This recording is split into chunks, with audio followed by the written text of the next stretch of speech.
लो जी मेरे भाई, मादिन का इसका शौक करो। एंटीक आँखों में कलपोटन कबूतरी भाई।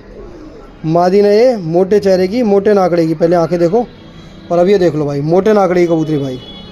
नाकड़ा वाकड़ा देखो, चेहरा वेहरा देखो कबूतरी का, आंखें देखो भाई, जैसे कि मैंने दिखाई आपको करीब से। ये नाखून पंजे देख लो कबूतरी के। बदन बैठक की बहुत अच्छी है भाई, और जोड़ हड्डी की बहुत अच्छी है कबूतरी, सबसे मेन चीज़। और अभी दिखाता हूँ इसकी बैठक।